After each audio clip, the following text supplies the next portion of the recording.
Shalom saudaraku yang terkasih di dalam nama Tuhan Yesus Kristus. Selamat pagi dan salam sejahtera untuk kita semuanya. Saya Ardi, menyambut Anda di dalam Renungan Kristen Saudara Rohani. Selamat datang kembali di dalam renungan dan siraman rohani pagi hari ini.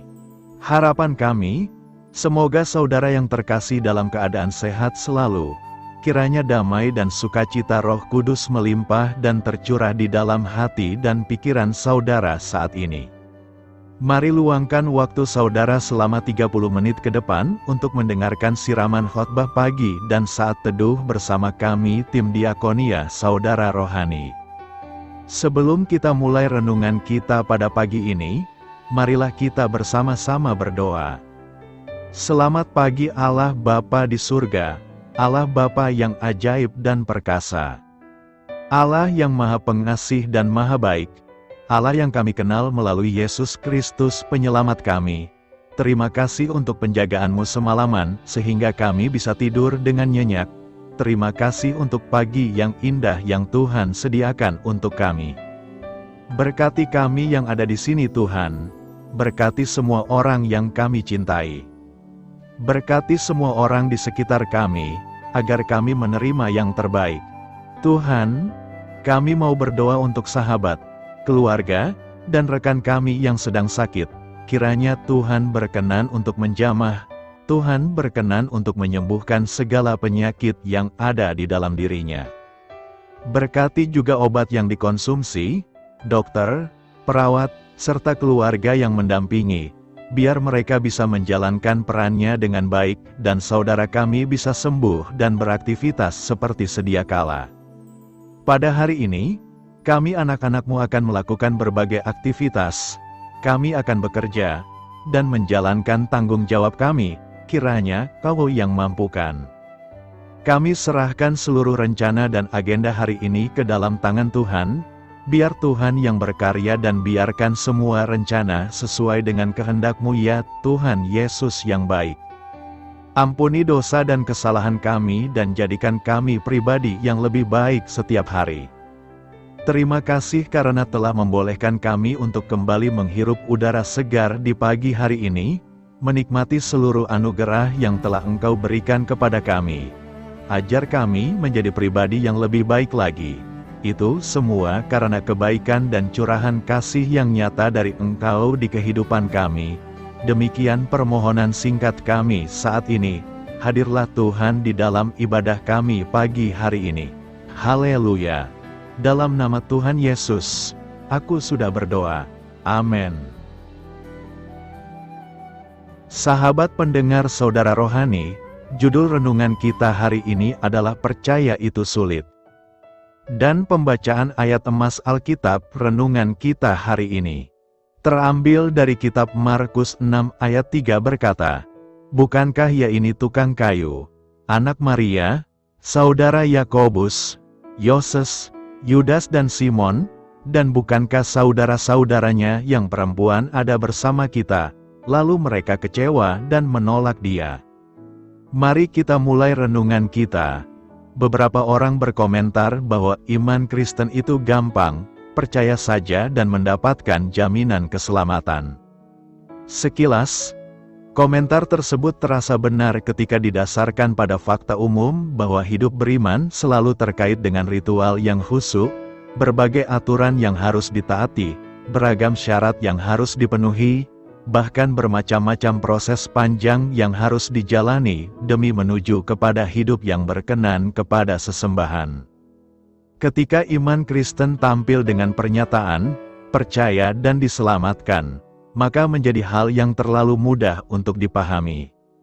Sayangnya, banyak yang tidak mengerti atau tidak memahami bahwa untuk sampai pada respon seseorang menjadi percaya, ternyata diperlukan proses panjang dalam sejarah.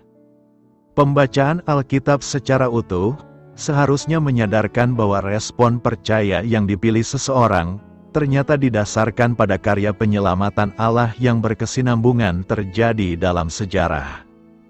Nubuat, menjadi istilah teknis untuk menyebut tentang berbagai-bagai pesan ilahi yang disematkan dalam sejarah kepada orang-orang khusus yang dipilihnya. Penggenapan atas nubuat menjadi fokus paham bahwa segala hal yang telah dinyatakan sebelumnya ternyata benar adanya, diperlukan proses uji atas segala hal, hingga sampai pada kesimpulan pada hadirnya seorang yang bernama Yesus dan dipercaya sebagai Tuhan dan Juru Selamat yang telah dijanjikan. Disinilah nampak persimpangannya, percaya atau tidak percaya. Bahkan para orang yang mengenal Yesus pun tidak bisa menerima bahwa Yesus adalah Mesias yang dinanti-nantikan. Alasannya logis dan masuk akal. Bukankah ia ini tukang kayu, anak Maria, saudara Yakobus, Yoses, Yudas dan Simon? Dan bukankah saudara-saudaranya yang perempuan ada bersama kita? Hal membuktikan bahwa percaya itu sulit. Alasan logis dikemukakan, bahwa mereka merasa mengenal siapa Yesus itu. Bagi mereka apa yang dilakukan Yesus masuk kategori tidak masuk akal. Mereka tidak mendapatkan penjelasan yang cukup tentang asal kemampuan Yesus dalam melakukan banyak hikmat dan keajaiban. Pada satu sisi, inilah sikap kritis yang sangat diperlukan untuk menguji, apakah segala yang terjadi adalah benar atau tidak. Mereka tidak mau menjadi orang bodoh yang hanya sekedar percaya. Menolak, bagi mereka, dipahami sebagai pilihan yang bijak untuk terhindar dari ketersesatan. Persoalannya, ada banyak hal yang dianggap tidak masuk akal. Justru posisinya di atas akal yang hanya bisa diterima keberadaannya melalui pilihan percaya. Hanya dengan percaya, maka pemahaman akan berkembang menjadi semakin baik, percaya dan dibawa untuk melihat perbuatan-perbuatan Allah yang lebih besar dalam kehidupan. Bersyukurlah jika telah sampai pada pilihan untuk percaya kepada Yesus sebagai Tuhan dan Juru Selamat. Memang diperlukan intervensi ilahi kepada seseorang untuk sampai pada titik menjadi percaya. Meskipun demikian, jangan pula menjadi bodoh. Perlengkapi percaya itu dengan rumusan iman yang cukup untuk menjadi saksi. Iman itu dinamis. Artinya terus aktif dalam pengalaman hidup. Iman itu tentang relasi dengan Sang Kehidupan. Itu sebabnya segala hal yang terjadi dalam hidup adalah media terbaik untuk semakin mengenal Dia. Hal memberi sedekah, Matius 6 ayat 3 berkata, "Namun jika engkau memberi sedekah, janganlah diketahui tangan kirimu apa yang diperbuat tangan kananmu." Memberi sedekah merupakan bagian dari ajaran Yesus tentang kebajikan dan niat di balik perbuatan baik.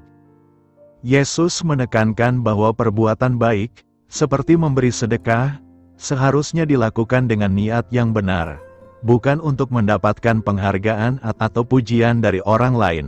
Dalam konteks tersebut, Yesus mengingatkan orang-orang untuk tidak memamerkan perbuatan sedekah mereka secara terang-terangan agar mereka tidak mencari pujian manusia.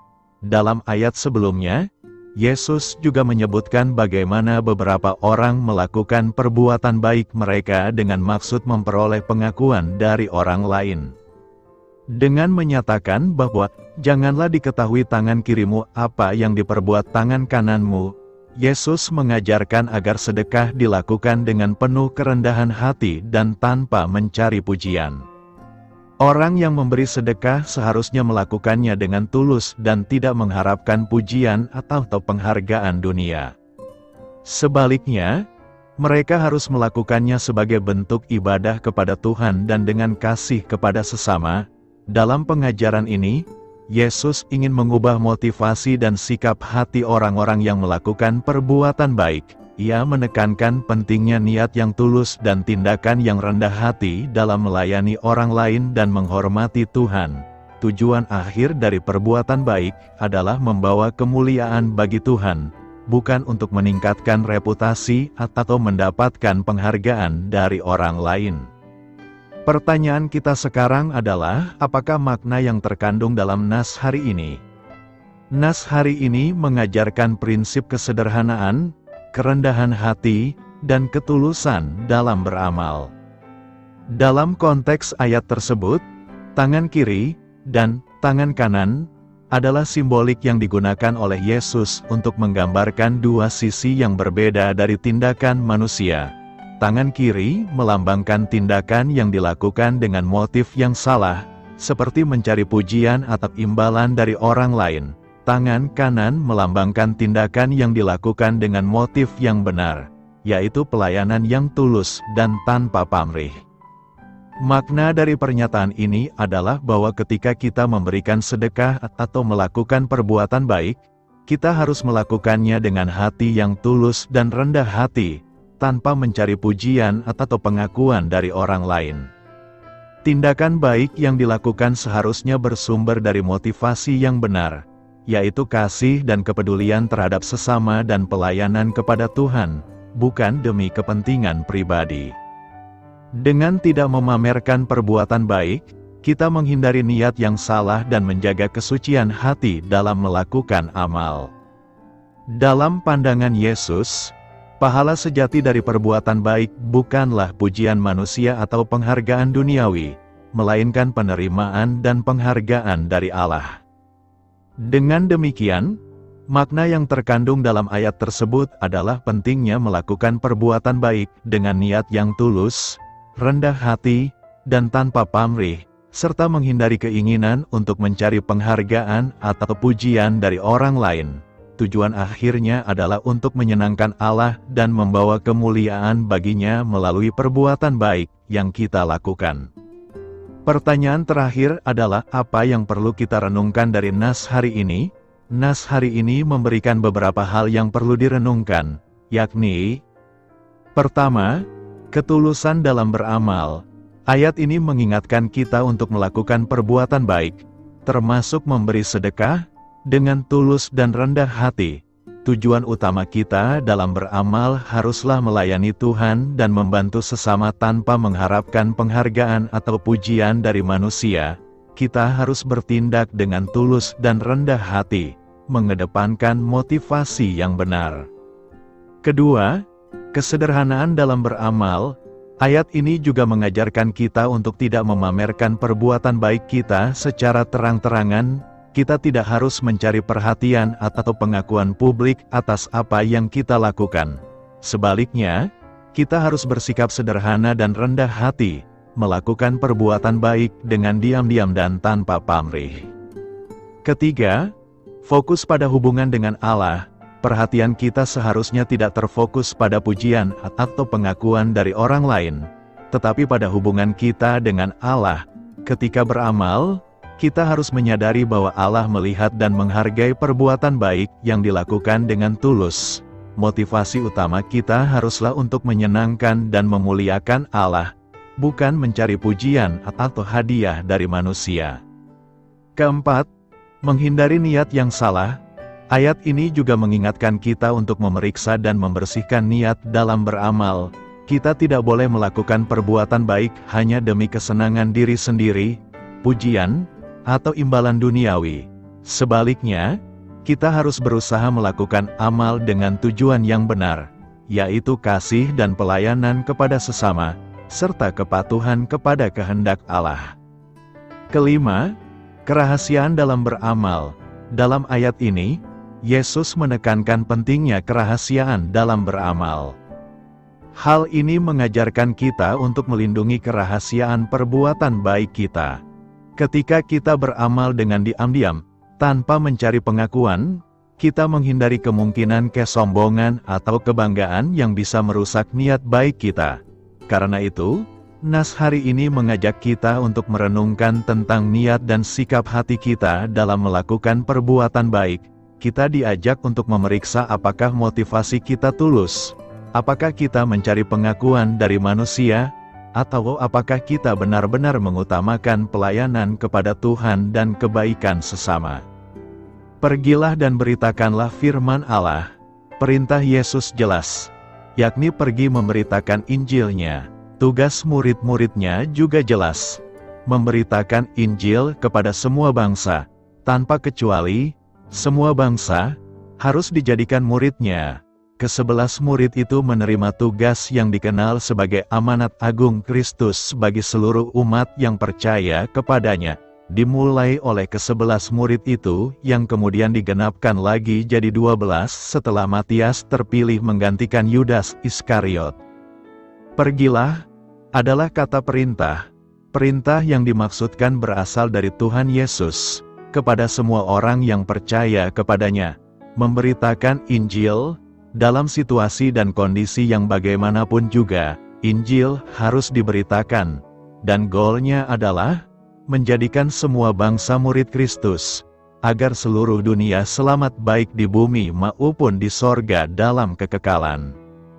Yesus menghendaki agar murid-muridnya tidak egois. Maksudnya, keselamatan tidak boleh hanya dimiliki oleh para rasul itu.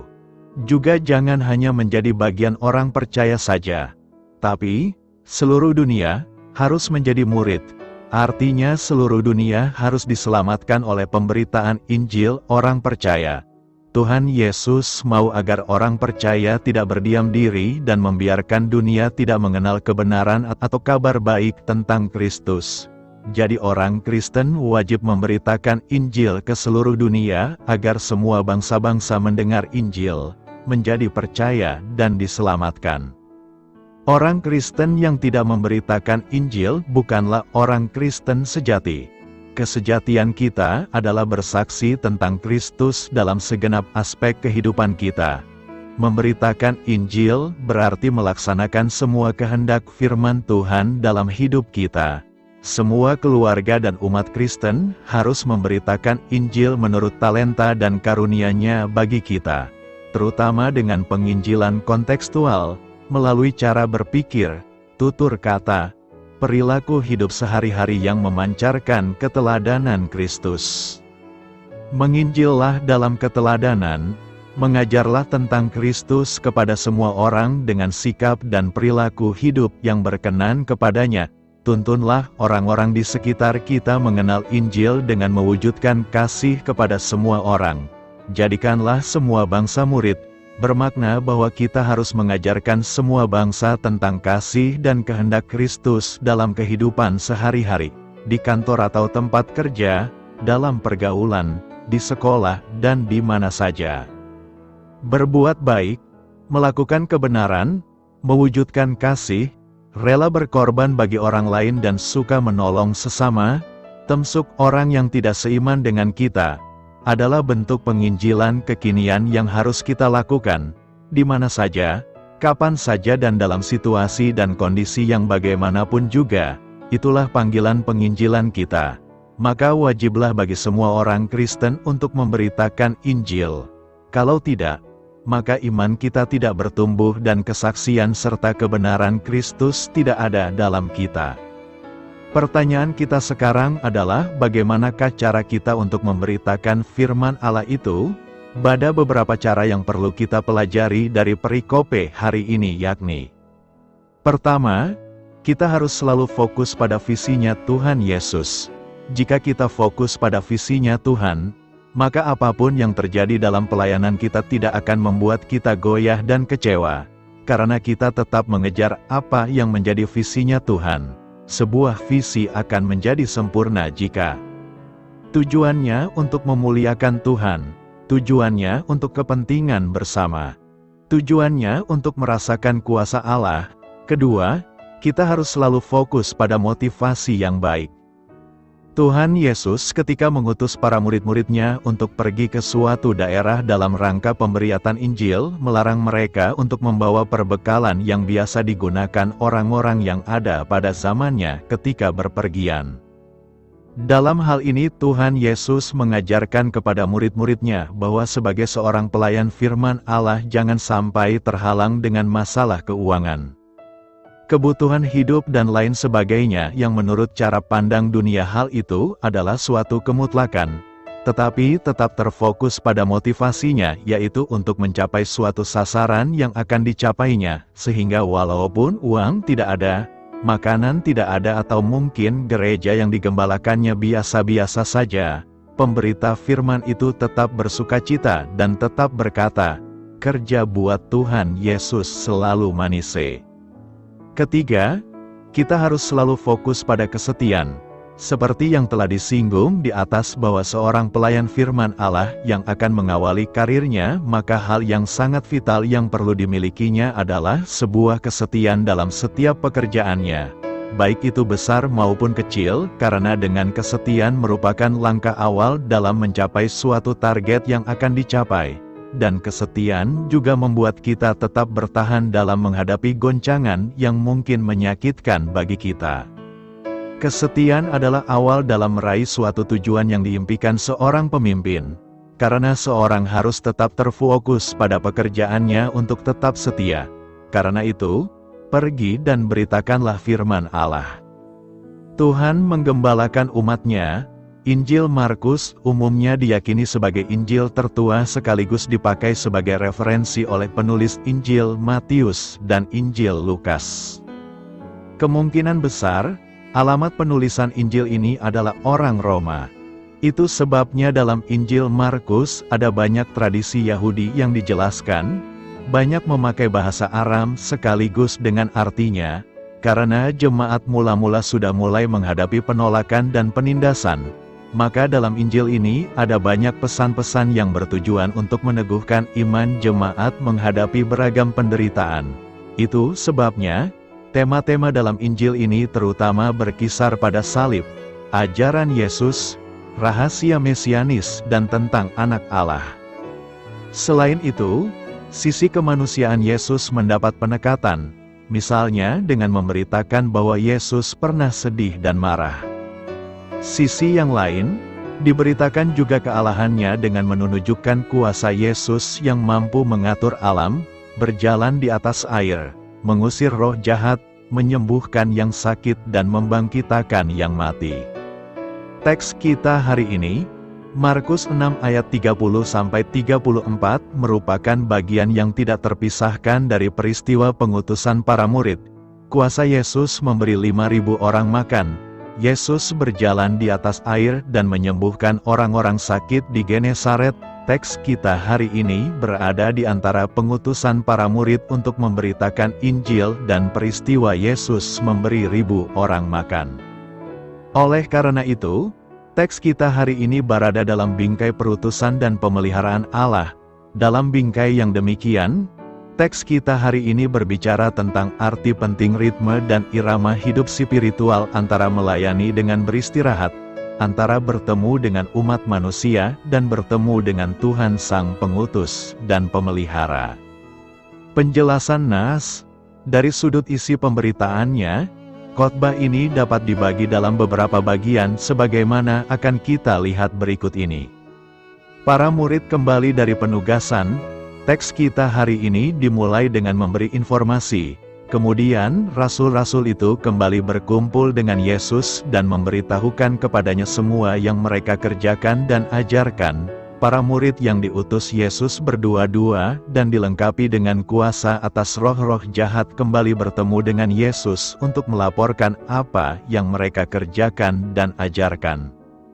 Menurut ayat 12, mereka memberitakan pertobatan, mengusir banyak setan dan menyembuhkan orang sakit. Pertemuan dengan Yesus dapat dilihat sebagai bentuk pertanggungjawaban mereka atas apa yang mereka kerjakan sekaligus sebagai bahan evaluasi untuk pelayanan berikutnya. Selain itu, ayat ini menunjukkan ritme kehidupan para murid, yakni gerak masuk dalam hadirat Allah setelah berhadapan dengan manusia dalam pelayanan dan sebaliknya kembali berhadapan dengan manusia setelah bertemu dengan Tuhan dalam hadiratnya. Mereka diutus ke dunia dan melaporkan serta mempertanggungjawabkan pelayanan mereka kepada Yesus yang mengutus mereka. Ini menunjukkan bahwa pertanggungjawaban kita dalam pelayanan adalah kepada Tuhan Sang Pemberi Tugas. Respons Yesus atas laporan para murid, kelihatannya para murid sangat antusias menceritakan apa yang telah mereka perbuat dan Yesus memahami apa yang mereka alami. Merespons semua laporan itu Yesus menawarkan agar mereka beristirahat sejenak. Marilah ke tempat yang sunyi, supaya kita sendirian, dan beristirahatlah seketika. Ungkapan Yesus ini menyiratkan betapa irama hidup perlu dijaga antara bekerja dan beristirahat.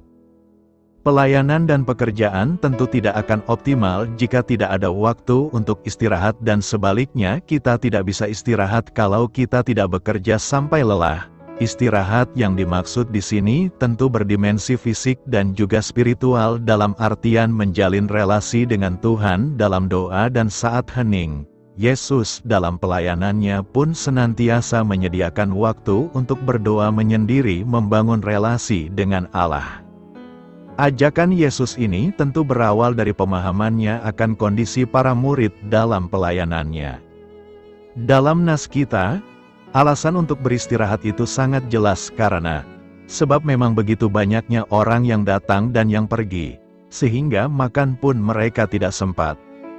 Yesus menyadari keterbatasan para murid yang membutuhkan energi yang baru sebelum melanjutkan pelayanan berikutnya. Yesus memberi kesempatan beristirahat bagi tubuh yang lelah dan istirahat bagi jiwa yang tertekan. Inilah irama kehidupan Kristen, yakni selang-seling antara berjumpa dengan Allah di tempat pribadi dan melayani manusia di tempat umum. Inilah yang dipraktikkan Yesus serta diajarkan pada muridnya. Tentang hal ini Andar Ismail dalam buku Selamat Melayani berujar, mungkin disinilah letak rahasia daya tahan Yesus dalam menghadapi gangguan keletihan jiwa. Rahasianya adalah keheningan, keteduhan, dan ketenangan jiwa. Dalam hal inilah, kita menemukan bahwa meski secara fisik Yesus sangat lelah dan letih, tetapi jiwanya tetap segar.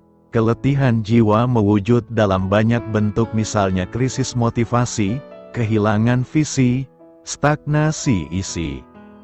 Menerima ajakan itu, para murid pun mengikuti Yesus mengasingkan diri, maka berangkatlah mereka untuk mengasingkan diri dengan perahu ke tempat yang sunyi. Akan tetapi, orang banyak mengetahui kemana mereka pergi dan mendahului mereka melalui jalan darat. Ada kerinduan yang besar dalam diri orang banyak untuk mendengar dan menerima pengajaran Yesus. Itulah sebabnya mereka mendahului rombongan Yesus ke tempat yang akan mereka tuju. Yesus dan murid ingin menghindar orang banyak, tetapi orang banyak malah mendahului mereka. Praktis waktu istirahat mereka hanya di perahu ketika menyusuri danau menuju tempat yang seharusnya sunyi, tetapi kini berubah menjadi tempat yang ramai. Respons Yesus melihat orang banyak itu. Ketika Yesus mendarat, ada banyak orang yang sudah menunggu mereka di sana, padahal justru dari kerumunan orang banyak inilah mereka ingin menghindar. Orang biasa mungkin akan merasa sangat terganggu dan marah oleh situasi seperti ini. Namun, Yesus memberi respons yang berbeda. Ia malah berbelas kasih terhadap kebutuhan orang banyak itu.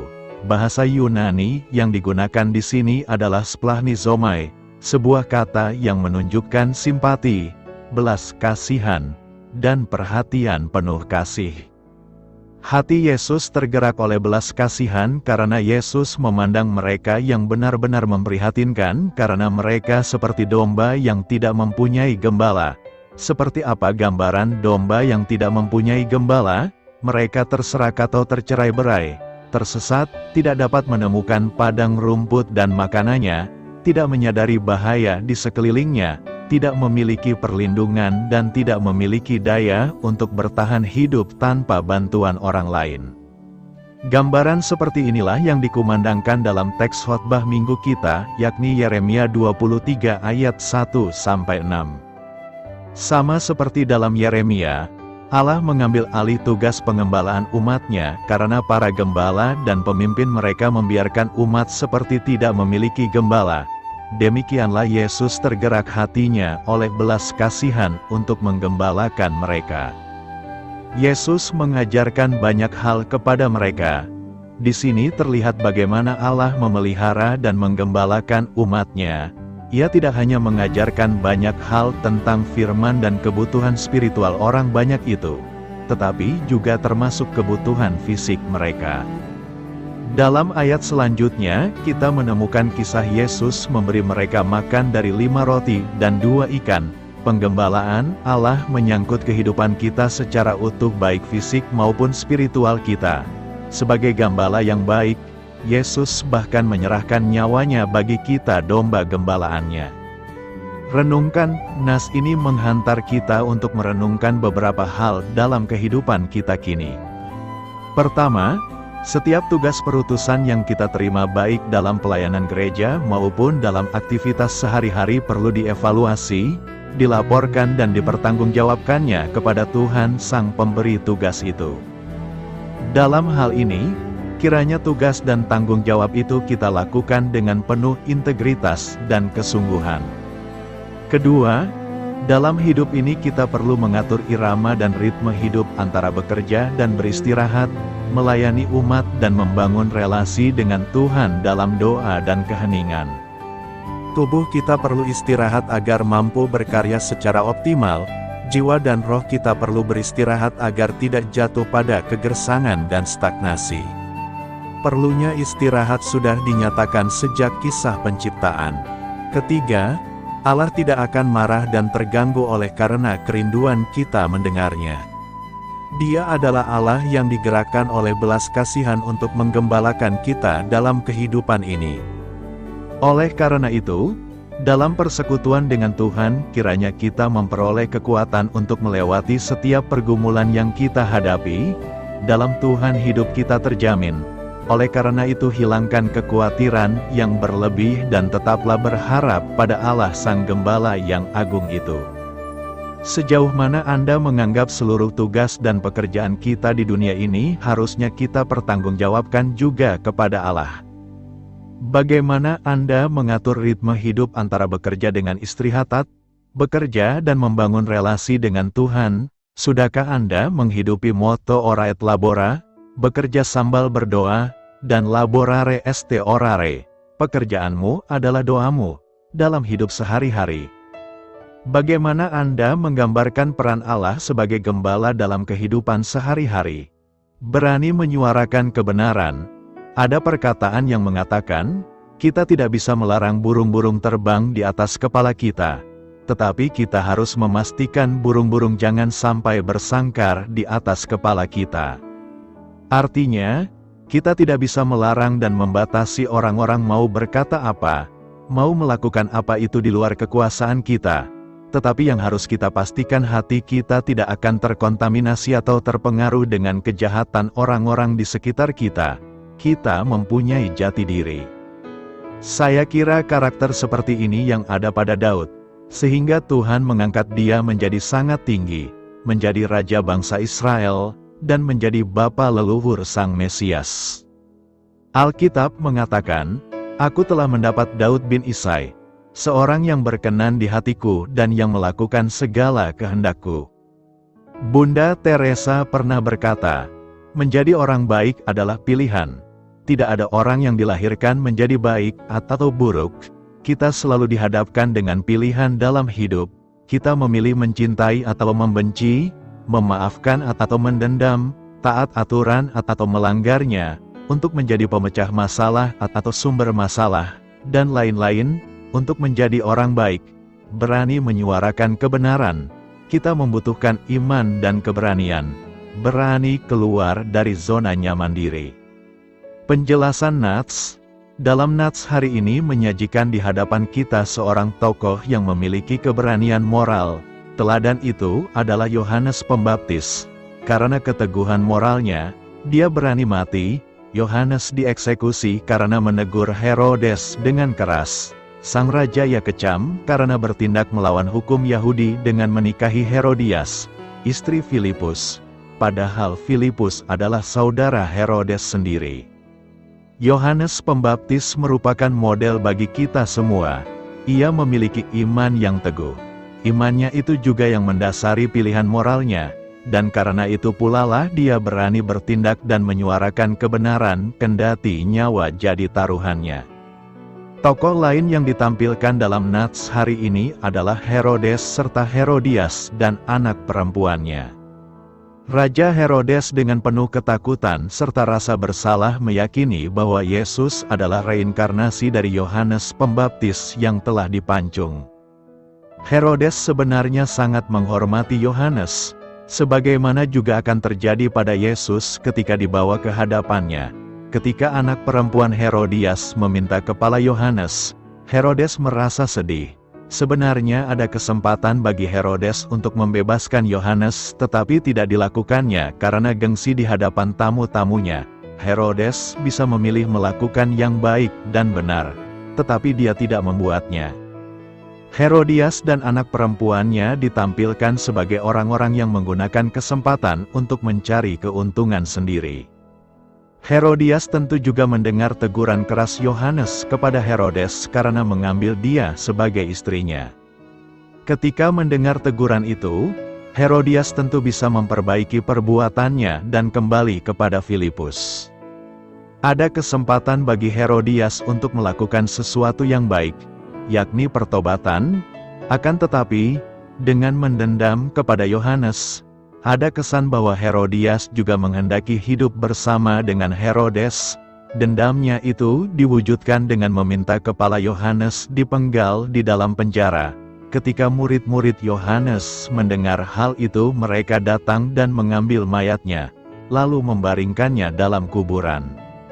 Sebuah ungkapan berkata, "Di dunia ini tidak ada teman sejati atau musuh abadi, yang ada hanyalah kepentingan kekal." Ada saja yang pro dan kontra dengan kalimat ini. Tetapi yang namanya kepentingan dapat membuat kawan berubah menjadi lawan, ataupun sebaliknya, lawan menjadi kawan. Benarkah, lewat berbagai media sosial, kita menyaksikan perbuatan nekat membunuh, atau menghilangkan nyawa orang, membunuh karakter, merusak nama baik, atau membunuh masyarakat demi kepentingan pribadi? Ternyata kepentingan pribadi dapat membutakan mata dan mata hati manusia. Kisah Herodes dan istrinya Herodias adalah contoh sikap mementingkan diri, dan gengsi mengalahkan kebenaran hati nurani. Karena kepentingan membalas dendam membara membuat Herodian menghasut putrinya Salome meminta kepala Yohanes Pembaptis sebagai hadiah tarian yang telah menghibur hati raja dan para tamunya. Dikarenakan kepentingan akan harga diri dan gengsi membuat Herodes memenuhi apa saja permintaan Salome, meskipun permintaan itu mengorbankan nyawa orang yang disegani, dan membuat hatinya sedih. Kisah Herodes dan Herodias masih dilakoni dalam pentas kehidupan. Tak bisa dipungkiri juga bahwa masih ada teladan hidup bak Yohanes Pembaptis, berani berbicara kebenaran meskipun harga yang dibayar mahal. Sebagai orang beriman kita diajak untuk melakukan sesuatu yang benar meskipun tidak menguntungkan diri sendiri. Sebagaimana umat Tuhan, mari kita bulatkan tekad untuk berani menyuarakan kebenaran. Bukalah hati nurani agar mampu mendengarkan kebenaran yang berasal dari Tuhan. Sekali lagi, menjadi orang baik itu pilihan. Adalah pilihan kita untuk mendengarkan suara hati kita atau tidak. Adalah pilihan kita untuk berani menyuarakan kebenaran atau tidak. Juga sebuah pilihan, apakah kita mau bertobat dan memperbaiki diri atau tetap menceburkan diri dalam perbuatan dosa? Apakah Yesus seorang tukang kayu? Ada banyak bukti dari kitab suci bahwa, sebelum ia memulai pelayanannya, Yesus bekerja sebagai tukang kayu. Ayah duniawinya, Yusuf, juga seorang tukang kayu, yang berarti bahwa Yesus kemungkinan besar adalah murid magang ayahnya. Aneh rasanya jika kita berpikir bahwa Tuhan yang berinkarnasi diajarkan untuk membangun sesuatu oleh seorang manusia. Tetapi tampaknya dalam hal ini, seperti dalam semua aspek lain dari kehidupan duniawinya, Yesus menyerahkan dirinya kepada kerendahan hati sebagai manusia seutuhnya.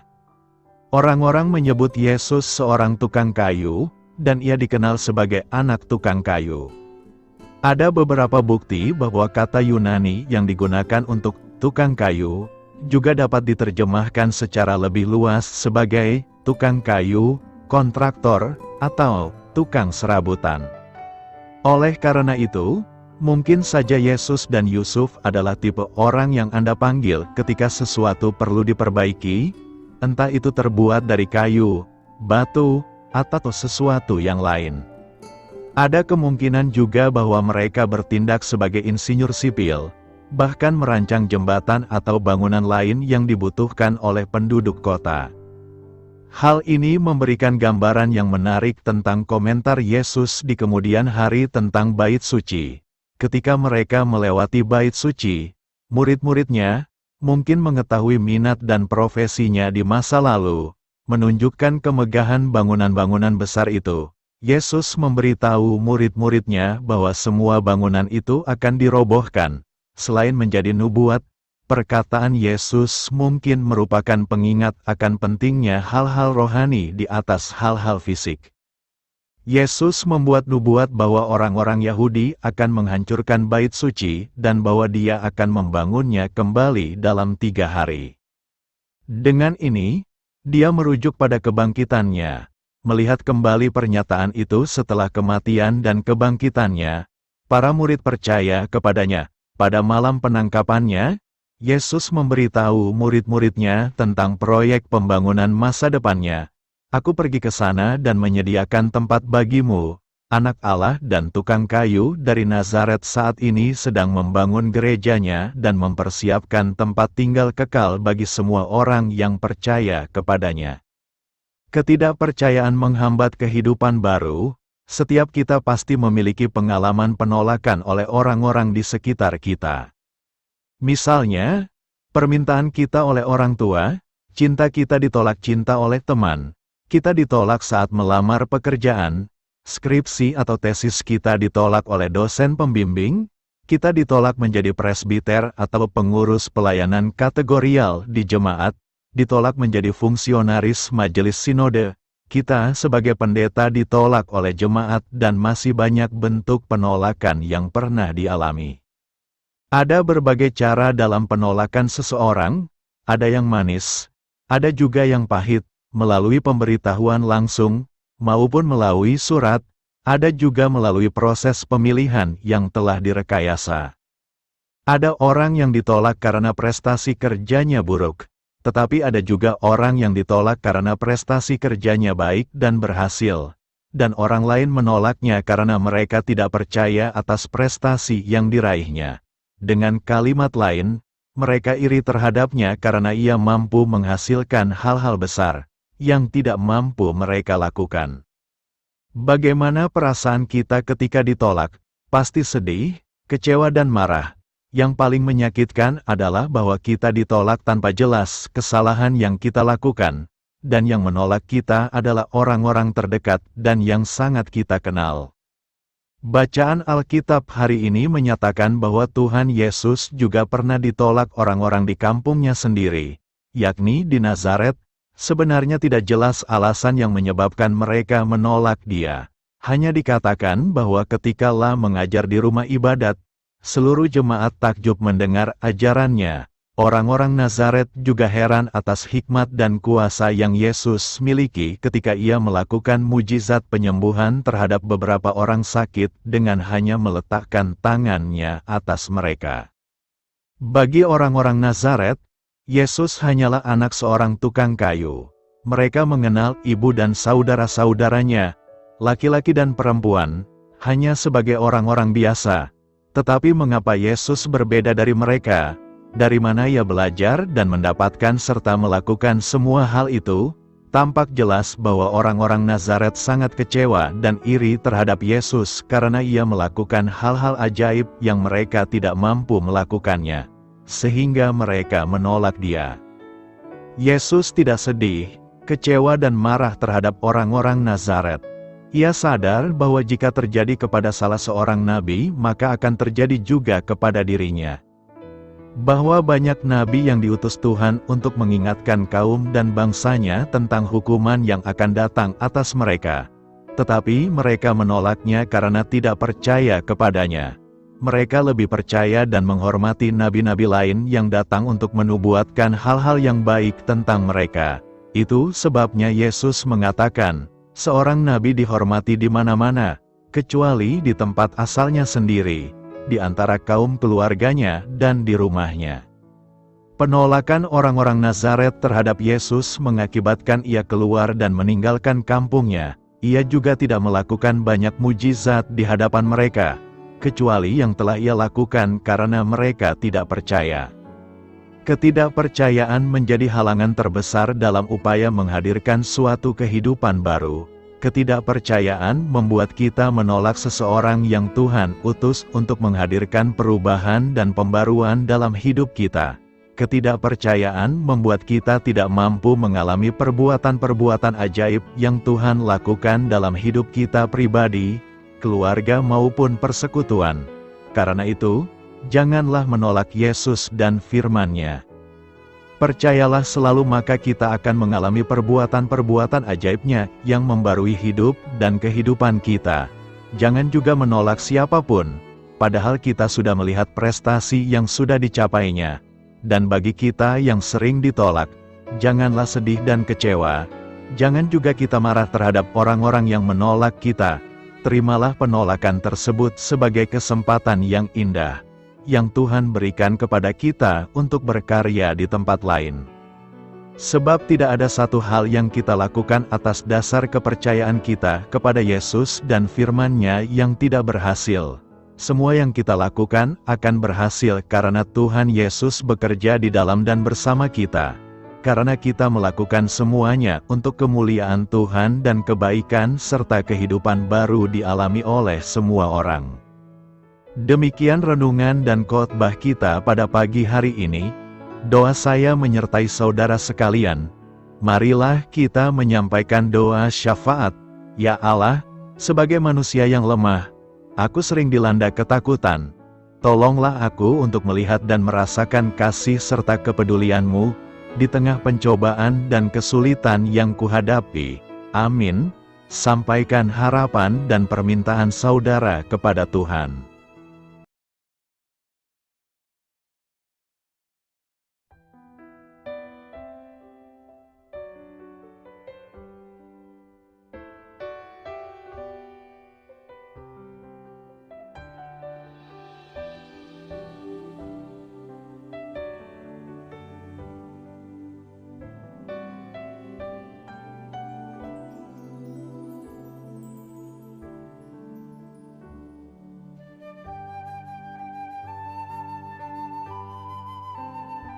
Marilah kita renungkan sahabat saudara rohani.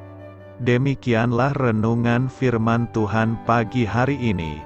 Semoga menjadi berkat dalam hidup kita. Dan sebelum kita memulai segala aktivitas kita pagi hari ini, marilah kita berdoa. Selamat pagi Bapa, malam hari telah berganti pagi. Kehidupan baru telah Engkau berikan kembali bagi kami. Bapa Surgawi, tolonglah aku menyadari kebutuhan orang lain, supaya aku dapat membagikan apa yang telah Engkau berikan kepadaku.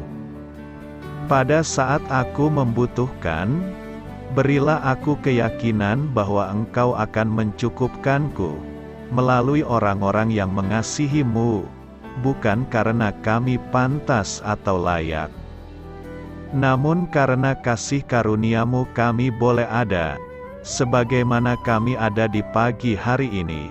Terima kasih Tuhan, atas kesempatan baru yang telah Tuhan berikan kepada kami, untuk bisa memperbaiki diri agar kami bisa lebih layak di hadapan-Mu. Hari ini kami serahkan semua perkara dan kesulitan yang akan kami lalui ke dalam tangan-Mu. Biarkanlah kami bisa memuliakan-Mu dalam segala aktivitas yang akan kami lakukan. Amin. Biarlah firman Tuhan menjadi pengingat untuk kita semua, bahwa tuntunan dari Roh Kudus akan selalu memberi jalan keluar bagi setiap permasalahan hidup kita, dan memberi kedamaian di hati kita. Sampai jumpa di renungan pagi saudara rohani berikutnya.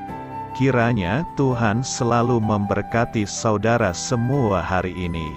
Amin. Shalom.